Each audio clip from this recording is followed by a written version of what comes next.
اور ہمیں افسوس یہ بتاتے ہوئے کہ ہمارا جو ہندوستان کا قانون ہے انکم ٹیکس ہے وہاں پہ سیکشن 43 سب سیکشن 5 میں بتایا گیا ہے باقاعدہ کہ انٹرا ڈے ٹریڈنگ اور یہ فوریکس ٹریڈنگ یہ سب سٹے کی قسمیں ہیں. خاص طور بتایا گیا سٹے کی قسمیں ہیں. ہم تو ایمان والے ہیں, اللہ رسول کو ماننے والے ہیں. جہاں ہمیں ایک بار بتا دی گئی کہ سٹا کیا ہے, بیاج کیا ہے, جوا کیا ہے, اس کے باوجود ہم یہ کام کر رہے ہیں. تو ایسی کوئی بھی کمپنی جو آپ کو ایسا لالچ دے, جو آپ سے یہ کہے کہ ہم فوریکس میں کام کرتے ہیں یا ہم انٹرا ڈے ٹریڈنگ کرتے ہیں, در حقیقت وہ کمپنی سٹے کا کام کر رہی ہے. اب دو باتیں ہو سکتی ہیں, یا تو وہ کمپنی آپ کو کہے گی کہ آپ پیسہ دو, نقصان کچھ نہیں ہونے کا. اگر وہ ایسا کہہ رہی ہے تو گویا کہ سود دے رہی ہے. سود کی شکل کیا تھی کہ نقصان کچھ نہیں ہونے کا, فائدہ فائدہ ہوگا, پیسہ آپ کو واپس دیں گے. تو کیا ہو گیا سود.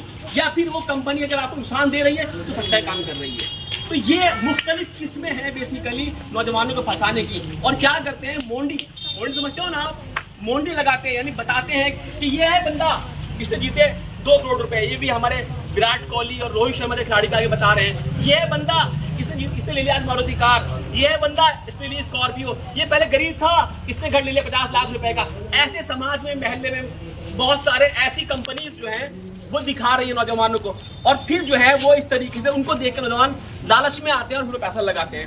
اور اس کے اندر سونے پہ سہاگا یہ ہے کہ ان کمپنی نے مکاری اور غداری میں سے کہوں گا ہمارے ساتھ, ہمارے نوجوان ساتھ کی ہے, وہ یہ کی ہے کہ دارالعلوم کا دیوبند کا فتوا لے کے یہ لوگ گھوم رہے ہیں اور کہہ رہے ہیں جی فتوا ہے ہمارے پاس, اس میں لکھا ہوا ہے فوریکس ایکسچینج میں پیسہ لگانا جو ہے وہ صحیح ہے. میں بات کر رہا ہوں فوریکس ٹریڈنگ کی, یعنی فوریکس ایکسچینج خریدنا بیچنے کی. کہہ رہے جائز ہے لکھا ہوا ہے, لیکن سچائی یہ ہے وہ فتوا ان کے خلاف ہے. اس میں لکھا ہوا ہے کہ کب جائز ہوگا, تو جب جائز ہوگا جب وہ شرطیں تم پوری نہیں کر رہے تو جائز ہو جائے گا, نہیں ہو جائے گا. اس کو اوپر کی ہیڈنگ دکھاتے ہیں, نیچے کی شرط بتاتے نہیں ہیں. میں مدار کو اردو پڑھنے آتی, نہ وہ سمجھ پاتے کہ میں لکھا ہوا کیا ہے. تو آج ہمارا فتوا جو خلاف تھا وہ ہمیں دکھا رہے ہیں کہ جائز کام ہے, اور فتوا دیکھ کے بڑے بڑے نوجوان اچھے نمازی لڑکے سوچتے ہیں بھائی فتوا دیوبند کا ہے, اس میں کیا غلط ہے, اور وہ بیسیکلی کیا کرتے ہیں, پیسے لگانا شروع کر دیتے ہیں. تو اگر کوئی فتوا دکھائے تو کہہ لے فتوا آتا ہے میرے ساتھ, چل مولانا کے پاس, وہ بتائیں گے. 2 باتیں یاد رکھنا, اللہ کے رسول نے فرمایا کہ کرنسی میں, یعنی اللہ کے رسول کے وقت میں چاندی اور سونا کی خرید فروخت ہوا کرتی تھی. رسول نے فرمایا کہ یہ تب جائز ہے جب ہاتھوں ہاتھ ہو, کیونکہ چاندی ریٹ الگ ہوتا ہے, سونے کا ریٹ الگ ہوتا ہے. آپ نے کہا ادھار نہیں, ہاتھوں ہاتھ. ایک شرط اور ہے, وہ کیا کہ اس پہ قبضہ آنا چاہیے.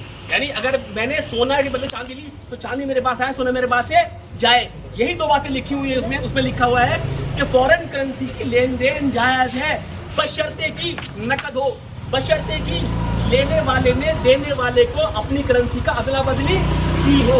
اب یہ بات کوئی نہیں بتا رہا, چونکہ وہاں ادلا بدلی ہو ہی نہیں رہی, تو یہ دھوکہ دیا جا رہا ہے ہمارے نوجوانوں کو, ہماری قوم کو. اس لیے میرے بھائیوں, میرے دوستوں, ایسی کسی بھی کمپنی چکر میں نہ آنا.